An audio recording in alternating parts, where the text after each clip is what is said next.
ये गर्मी की आखिरी शाम थी। रानो चिड़िया अपने छोटे से आशियाने को मजबूत बनाने में जुटी थी। उसने दूर से सुना था कि इस साल सर्दी बहुत जालिम होगी। 2 दिन की और मेहनत, फिर मेरा घर तूफान भी नहीं हिला पाएगा। और ये दाना, ये तो मेरी जान है। तालू कौवा और गोरी कौवी पास के पेड़ पर आलस से बैठे हैं।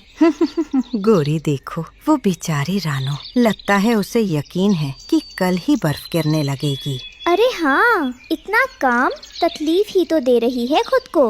अब आराम का वक्त है कालू जी। हम तो शौक से ये मौसम गुजारेंगे, ठंड आएगी तो जुगाड़ कर लेंगे। तालू भाई, वक्त रहते अपना काम कर लो, बाद में पछताओगे। नहीं नहीं, मेहरबानी आपकी, मगर हम आजाद पंछी हैं। रात भर में ही सब बदल गया। सुबह जब पंछी उठे तो हवा में बर्फ की हल्की ठंडक थी। आसमान में काले घने बादल छाए हुए थे, जैसे किसी ने स्याही बिखेर दी हो। कालू जी, ये क्या हो रहा है? इतनी ठंड तो कभी नहीं हुई। क्या पता, शायद कोई मेहमान हवा आई हो। चलो जल्दी से थोड़ा खाने का सामान जमा करते हैं। वे उड़ने की कोशिश करते हैं। मेरे पंख, ओहो, ठंड से ऐंठन हो रही है। देखो कालू जी, वो टीटू तोता, वो तो पहले ही अपने घर में घुस गया। रानो ने कालू और गोरी को परेशान देखा, लेकिन उन्हें पिछली बातें याद थी, इसलिए वो अपने घोंसले के द्वार पर खड़ी रही। देखते ही देखते आसमान से बर्फीली बारिश शुरू हो गई। बारिश की जगह बर्फ के नुकीले टुकड़े गिर रहे थे। देखो बेटा, अगर हमने वक्त पर मेहनत ना की होती तो आज हम भी बर्फ में भीग रहे होते। माँ, बाहर बहुत शोर है। ये तूफान है मेरे लाल। ये उन लोगों को सबक देगा जो कल का काम आज पर छोड़ देते हैं। ये क्या बकवास है? मेरा घोंसला हिल रहा है, पानी अंदर आ रहा है। कालू जी, ठंड से मेरे पैर सुन्न हो रहे हैं। हमारा सारा दाना भीग गया है। अब क्या होगा? अफसोस, रानो की बात मान लेनी चाहिए थी। कालू और गोरी को अब भूख और ठंड सताने लगी। सबसे पहले वे टीटू तोता के पास गए, जो अमीर था लेकिन थोड़ा कंजूस। टीटू भाई, ओ टीटू भाई, दरवाजा खोलो। कौन है? इस तूफान में क्यों परेशान कर रहे हो? टीटू भाई, हम हैं कालू और गोरी। हमारा घर टूट रहा है, हमें थोड़ी पनाह दे दो। माफ करना, मेरा घर बहुत छोटा है, सिर्फ मेरे परिवार के लिए जगह है। तुम लोग कहीं और जाओ। देखा, जब तक दौलत है सब दोस्त हैं, मुसीबत में कोई नहीं पूछता। टीटू तोता से ना सुनकर कालू और गोरी का हौसला टूट गया। ठंडी हवा उनके जिस्म में तीर की तरह चुभ रही थी। वे इसी उम्मीद में आगे बढ़े कि शायद कोई और उनकी मदद कर दे। कुछ दूर चलने पर उन्हें बंटी कबूतर का घर मिला। बंटी अपने घर की टूटी हुई छत ठीक कर रहा था, जिस पर बर्फ जमा थी। वह बेचारा खुद ही परेशान दिख रहा था। बंटी भाई, क्या हाल है? तुम तो खुद मुश्किल में हो।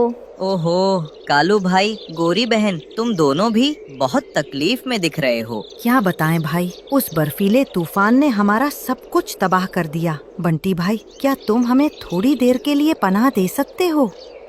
अफसोस है कालू भाई, मेरा घर पहले ही टूटा हुआ है और बहुत कमजोर है। तुम देखो ना, बर्फ के वजन से छत भी टूट गई है। अगर तुम दोनों अंदर आ गए तो यकीन मानो ये छत हम सब पर गिर जाएगी। मैं खुद मुश्किल से गुजारा कर रहा हूँ। तुम लोग मेहरबानी करके कहीं और देखो। बंटी कबूतर की मजबूरी और अपने घर की हालत समझकर कालू और गोरी आगे बढ़ गए। अब उनके पास बस एक ही रास्ता बचा था, एक ही सहारा, रानो चिड़िया। हार कर भूख और ठंड से कम पाते हुए कालू और गोरी उस रानो चिड़िया के पास पहुँचे, जिसका उन्होंने मजाक उड़ाया था। अब उनका गुरूर टूट चुका था और दिल में सिर्फ डर था।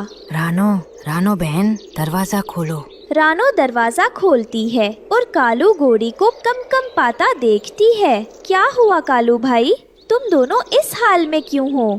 रानो, हमें बचा लो, हमारा घोंसला टूट गया। हम बहुत भूखे हैं और ठंड से मर रहे हैं। रानो बहन, मुझे शर्मिंदगी है, मैंने तुम्हारा मजाक उड़ाया था। मेरी नादानी थी, मुझे माफ कर दो। ठीक है, अंदर आओ। रानो ने तुरंत उन दोनों को अंदर बुलाया। कालू और बोरी को अंदर की गर्माहट और सूखे दाने की खुशबू मिली तो उनकी आंखों में आंसू आ गए। बैठो और ये दाना खाओ, ये मेरे बच्चों के लिए जमा किया था, मगर अभी तुम ज्यादा जरूरतमंद हो। रानो, तुमने हमें माफ कर दिया। हम तो इतने बुरे थे। इस तूफान में कोई अच्छा या बुरा नहीं होता, सिर्फ जरूरतमंद होता है। मैंने तुम्हें इसलिए पनाह दी क्योंकि मैंने तुम्हारे दिल में सच्ची पछतावा देखा। तुमने हमें बचाया रानो, तुम्हारा एहसान हम कभी नहीं भूलेंगे। रात होते ही तूफान अपने चरम पर पहुंच गया। बिजली कड़क रही थी और बर्फीली हवा जोर से चल रही थी। रानो, तुम्हारा घोंसला इतना मजबूत कैसे है? ईमानदारी से की गई मेहनत कभी बेकार नहीं जाती कालू भाई। तभी बाहर एक भयानक आवाज आती है। वह क्या था? एक विशाल शाखा कालू के पुराने घोंसले के पेड़ पर आकर गिरी। अगर वे वहाँ होते तो उनका बचना मुश्किल था। हे भगवान, ये तो मेरे पुराने घर का पेड़ था। रानो, तुमने सिर्फ हमें ठंड से ही नहीं बल्कि मौत से भी बचाया है। धीरे धीरे तूफान थम गया। अगली सुबह हर जगह बर्फ की एक सफेद चादर बिछी हुई थी। सूर्य की किरणें बर्फ पर चमक रही थीं। रानो बहन, तुम सब ठीक हो? हाँ टीटू भाई, सब खैरियत है। टीटू तोता कालू और गोरी को रानो के घोंसले में देखकर हैरान होता है। कालू, तुम यहाँ? हाँ भाई, रानो ने हमारी जान बचाई है। मैंने अपनी नादानी से सब कुछ खो दिया था।